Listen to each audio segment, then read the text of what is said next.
The program is In Touch. I'm Ginny McGhee, and with us today is David Mullen. He's the Executive Director for Green Mountain Habitat for Humanity. David, nice to have you here today. Nice to be here. Thanks, Ginny. I've always been intrigued by Habitat for Humanity, and of course on the national scale, people think of the Carters. Yeah, they're our most famous volunteers. They are, and you know, if you can hammer a nail, that's a talent in my book. Green Mountain Habitat for Humanity. There are Habitat for Humanity organizations all around the country and maybe the world, huh? They are, Ginny. They're all around the world. In fact, I think Habitat is the fifth, largest home builder in the world today. And there's well over 1,000 affiliates in the United States alone. And Green Mountain Habitat is primarily Chittenden County, or? Chittenden County. Green Mountain Habitat was the first affiliate in Vermont, 1984, started by a small group of people that had heard about Habitat, went down to Americus, Georgia as a group, and to learn about Habitat, came back and said, we should be doing this in our own community. And it has grown from there. Today we have 7 other affiliates around Vermont and half a dozen chapters kind of under the wing of those affiliates. Okay, if you can follow all that, but everybody's getting together, building homes, making homes for people who really need them, right? That's right, Jenny. Yeah, especially in Chittenden County, I think a lot of times we don't think that there's a lot of substandard housing. You just don't see it. I mean, if you drive down south to Florida or somewhere and you see tar paper shacks, it's obvious that that's poverty housing. But in Vermont, it's just much more hidden. Some of the homes that we've been in, it's unbelievable where some of our neighbors are living in the conditions that they're living in. Right near you. You probably don't even know it. Absolutely. Jenny. Well, now, how does this all come together? I mean, you've been the executive director for a number of years, huh? Yeah, 11 years now. Wow. With Green Mountain Habitat. It takes a community to build these houses, and it takes about 400, on an average, 400 volunteers to build a single Habitat house. And how many volunteer hours is that? You know, it's somewhere between 1,200 and 1,050 hours that it takes to build a Habitat house. And it's just amazing, the cross-section of people that come out. You know, we have, of course, some professional carpenters and retired carpenters that come out and help us, but the majority of the volunteers that come out to a Habitat site to help build have never done carpentry before. That's the fun part of it. It's an opportunity, whether you're actually hammering nails or whether you're on a committee, family support, family selection, finance, any of those committees, a lot of back office work goes on with Habitat. It's an opportunity for you as an individual in the community to share your gift, whatever that gift might be. Time and energy and whatever your maybe talents are, so you don't have to be able to hang sheetrock. No. In fact, that's what a lot of people think. They think, oh, well, you know, I don't know how to do carpentry. I can't help with that organization. But in fact, we have what we call a women build, and that's where a house is built mostly by women, and it's to highlight the impact women have in bringing children and families out of substandard housing. And it is a great time. Women show up from all over to help us build this house. I would say there's about 40% of our volunteers, whether it be on the construction site or behind the scenes, are women. So it is a good cross-section of people that come out. Is it a chapter or an affiliate? That's kind of confusing. I know. The affiliate. So there's 7 affiliates in Vermont. And then under our wing, if you will, we have chapters that we support in the way of guidance. One of them is in the Franklin Grand Isle area. That chapter has been working with us for about 5 years. They build an average of one house a year up in Franklin Grand Isle area. And then we just started a chapter under our wing in the Lamoille County area. And they'll start their first house this coming spring. So that's an exciting event for that group up there as well. Well, before we talk about the process of how it all works, when you do coordinate volunteers for houses, how does that all come about? I'm sure you have some regulars, some folks who are real members or part of the community that builds these houses for Habitat. And then you probably have some that come occasionally or maybe a one-time. We do, yeah. That's an important question, Ginny, because a lot of folks think, well, I can't commit to taking my whole summer to help. We have folks that come out one time a year, and then we have folks that come out 3 times a week to help with us, and that certainly all of those folks are what make it happen. Typically on an average construction day, we have 3 or 4 supervisors and anywhere between 8 and 18 volunteers that come out, and they work in small groups. So that's why anybody can come out, because we just take one step at a time. I always joke, the typical construction company will say, give me 3 or 4 guys that really know how to build, and I'll build a good house. And Habitat goes to the other end of the spectrum and says, give me 300 or 400 people that don't know much about construction and will build a good house.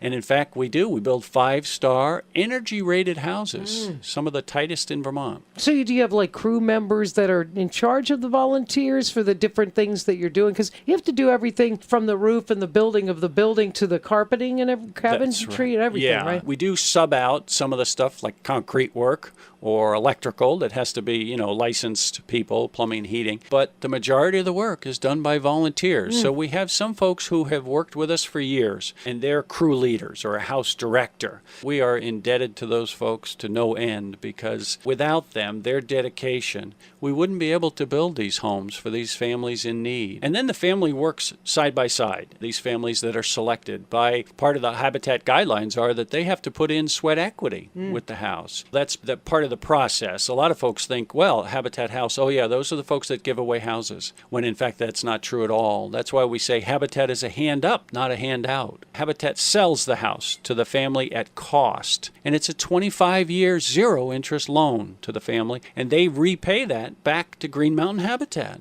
And Habitat uses that money to buy materials for the next house over and over and over again. So I was really impressed to see some of the materials here on Green Mountain Habitat for Humanity, and that this is probably the way it works for all the habitats, is that not only do they have to put in sweat equity at least 400 hours on the home, which is really great, because that gives them a little more connection with it, too. It does. Those families have a real stake in the house, not only financially, but they know that house from inside out. They know what's inside those walls. When most of us that have purchased a home see the outside, but these families take pride in knowing that they've helped build their own home. And they have to have a job. They do. They have to have some source of income because, again, Habitat sells the house to them on that 25-year loan, so they have to have some means to repay that loan. But in many cases, these families are actually paying less for mortgage, tax, and insurance than they were in rent in our community. This community, rent's pretty high, even if you are in maybe not the nicest apartment or place, too. Absolutely. It's very difficult for families. And for many families, this is beyond the American dream. It was kind of off the table, that it wasn't even possible. And because the house is sold to them at cost, and because of the volunteers that come in, typically our houses sell for about half of what it would sell for on the open market. So that just makes such a difference and a possibility for these local working families that we probably see all the time in our stores and at work, and some of our firefighters and policemen and such like that. These are community members that work hard but just don't earn quite enough. Our families are selected at 50% or less of the median income for our community. So they're low-income families, but they're working Vermonters. You get some of the materials donated too, as well as some of that hard work too. We do, yeah, without a doubt. And I said we sub out some of the work, but sometimes with our generosity of some of our local companies, they're able to discount their price to Habitat, and that helps because we pass it right along to the family. Without a doubt, some of the materials are donated for the house. The majority, though, we have to purchase, and the land we purchase most of the time. So that's why it's so important that we get the support from the community, which we're so very grateful for. That the majority of the donations that we get are from individuals in our community. Just individual donations on an ongoing basis are what enable us to build these homes for our neighbors. Monetary donations, and then you've got all those great volunteers that step up and all the process. The families, there are probably plenty who are would love to have a Habitat for Humanity home. I'm sure you have no shortage of those people out there. And then,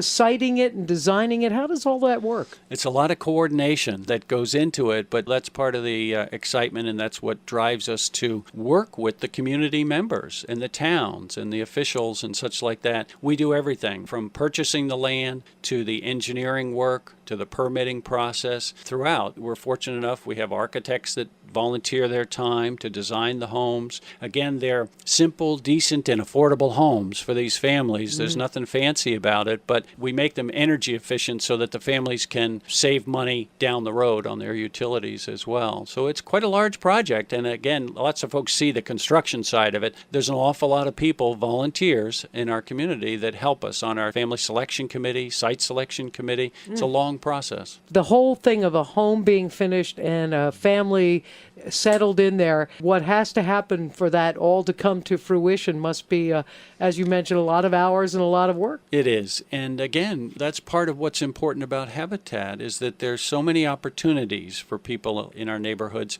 to join in and lend a hand in one capacity or another. You know, I always joke that everything comes to a halt when the snack people come to the construction site. It's one of the most important jobs there are, bringing snacks to the construction workers. So there's so many different opportunities. You know, I mentioned family support. Every single Habitat family that's selected for a Habitat house is assigned an individual to work with them throughout the whole process to answer questions, because it can be overwhelming and it's a long process for a family. They certainly don't get it overnight. They certainly have to work for it. But it's a life-changing opportunity for these families. I have the benefit of seeing some of these families, both where they came from during the process and then afterwards, and to hear the stories of what a difference it has made in their lives, from a parent that is proud now to be providing a home for their family, to the children, and what a difference it makes to them to be able to come home, you know, after school and have a place to do their homework that they can have. And a yard to play in. Exactly. Exactly. I've really enjoyed learning more about Habitat for Humanity. And as you said, there's some folks who have misnomers. They don't know all the details, and we're giving everybody that opportunity to learn a little bit more about it. Habitat for Humanity, I'm sure you'd have to do fundraising. You said this was really your first big volunteer job many years ago when you started up with them. What has amazed you the most over these 11 years you've been at it? I've learned an awful lot, and had the pleasure of working with some great people in our community. To be able to work with people, we couldn't begin to pay the salaries, if you will, of some of the people that work with Habitat. Just the experience and background that they bring from the business community to life skills.